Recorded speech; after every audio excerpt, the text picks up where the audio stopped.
let's talk about books today. Hey, hi, hello, welcome back to my channel. Welcome if you are new here. Make sure you subscribe down below and give this video a big thumbs up. Today we are talking 5-star predictions for the year of 2022. I have a lot of books on this list and we are currently in a hotel. Most of these I would have in physical copies, but unfortunately I only brought 5 physical books with me to the hotel because I don't know how long we're staying. 5-star predictions.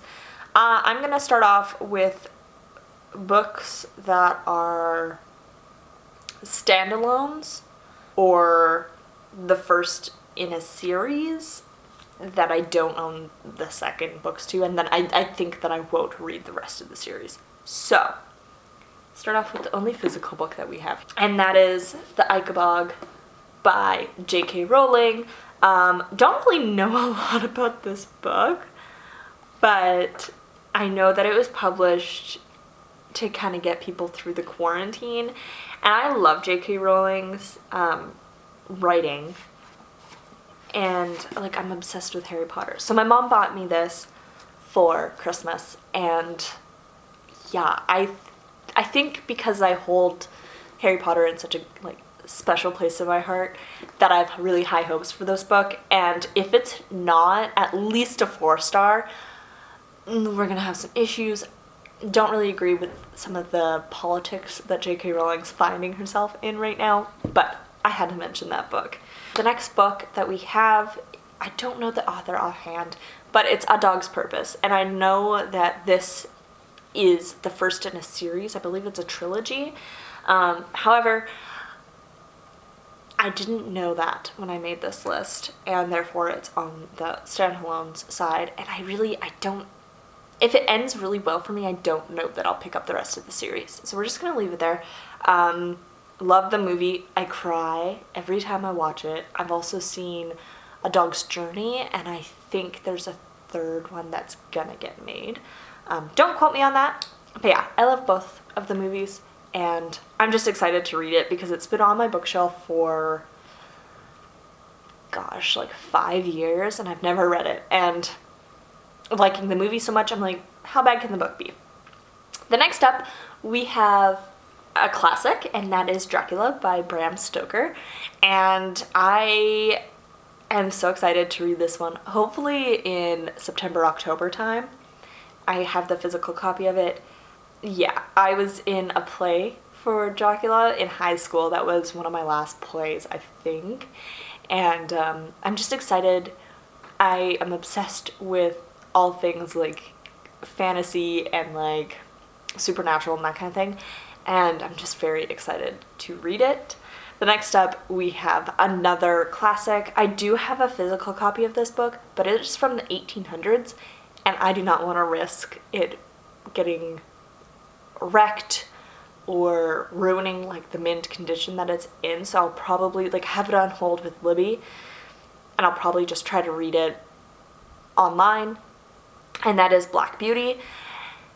Oh, I'm so excited. I've never read it. I have a stuffed animal that is named Black Beauty. I, growing up, had a neighbor with a horse, and I named the horse Black Beauty even though its real name is Crazy Horse for whatever reason. And yeah, like my mom was talking about how it changed her perspective on horses completely. Apparently it's from the perspective of the horse, which is really interesting, and I think yeah, I think it'll be really good, and from my understanding, it's fantastic. So next up, we have The Wives by Tarryn Fisher, and the reason that this is on this list, I've heard a lot of things about it, both positive and negative, and unfortunately I've read a lot of book reviews, and I've watched a lot of book reviews on this book, so I know kind of the twist ending is that we have an unreliable protagonist, and I think that's going to kind of ruin it for me a little bit.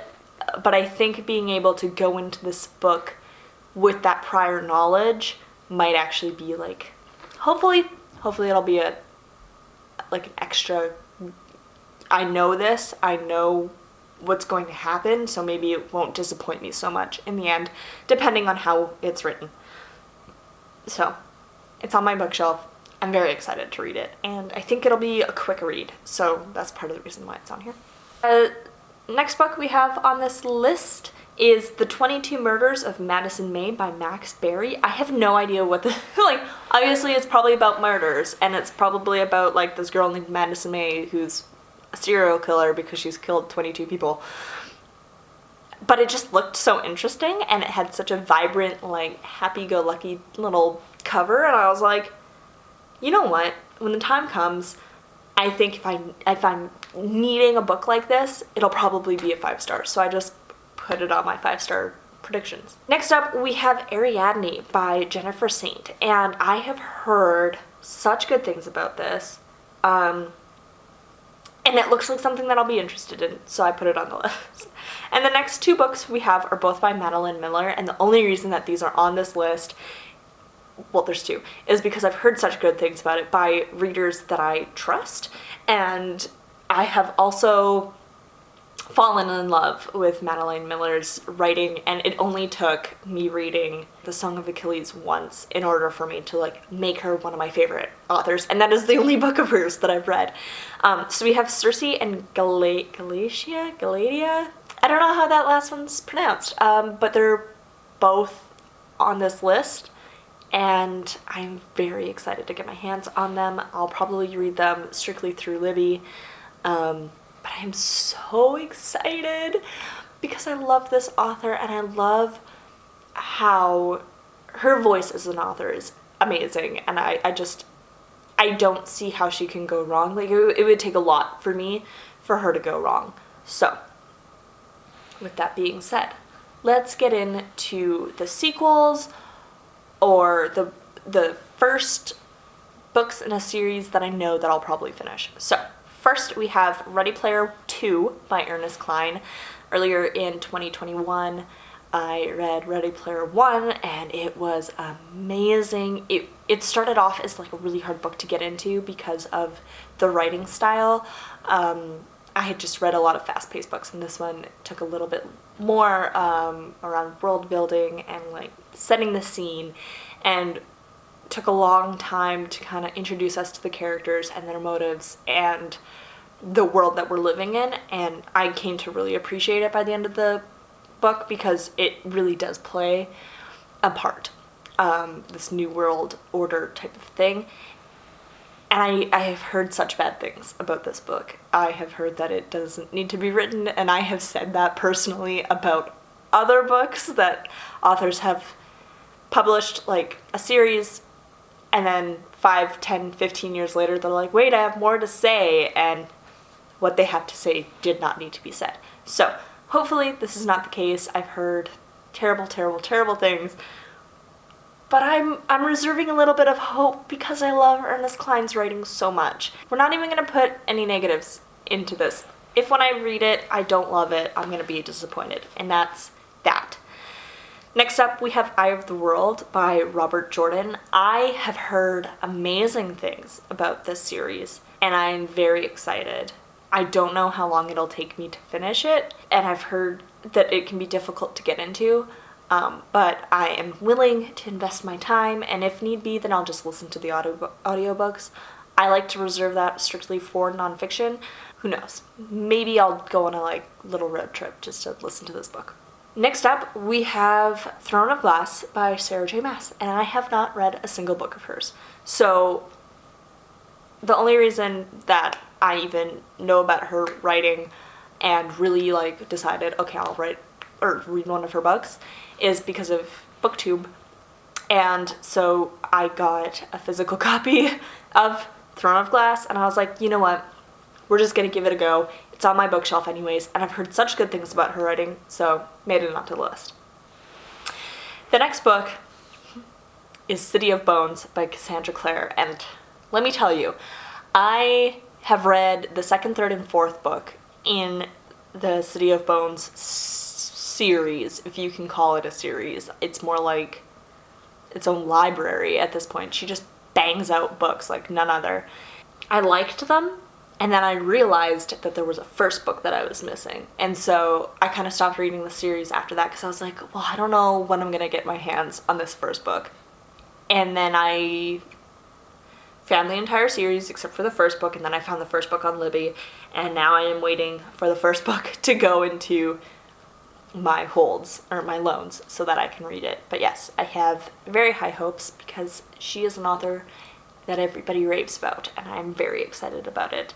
Next up, we have a trilogy, so I'm just gonna say all three of the titles, and then I'll say the author after. We have Wake, Fade, and Gone by Lisa McMann, and this is a series that I bought because it was pretty, and then I read the synopsis, and I got chills.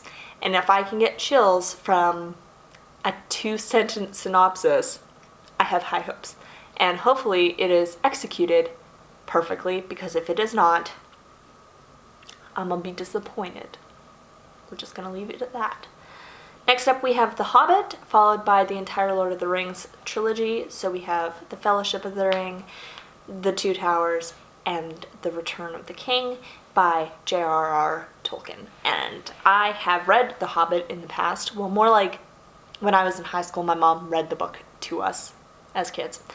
And I have tried to read The Lord of the Rings multiple times, but the writing was so hard for me to get into.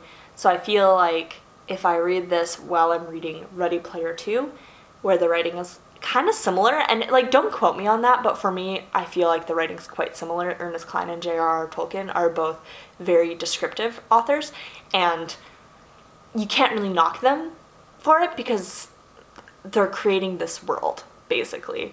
And yeah, I'm really excited for it. I've always been a fan of The Lord of the Rings, and I've seen all the movies multiple times, so I just think it's fair for me to read them, and I really do think that there's no way it can't be a 5-star for all of them.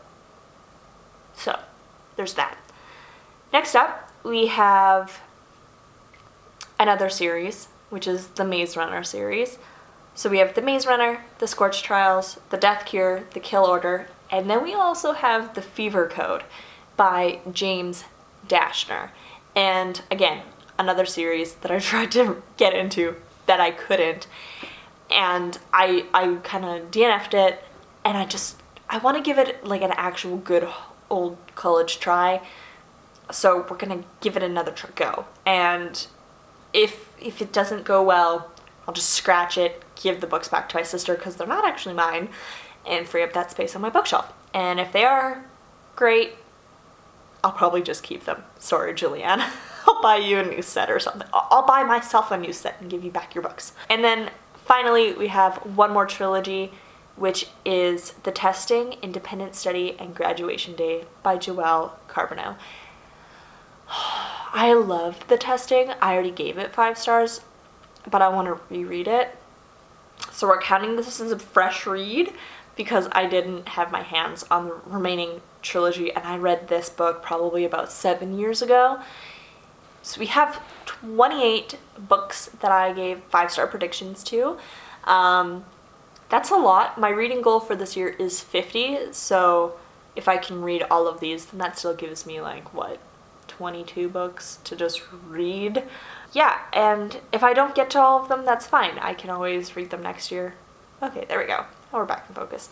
Yeah, if I don't finish them all this year, then I'll probably just reread them next year and carry over. But I really do think it's possible. And yeah, let me know what some of your 5-star predictions are for this wonderful year that we're getting ourselves into, and I will talk to you later. Bye!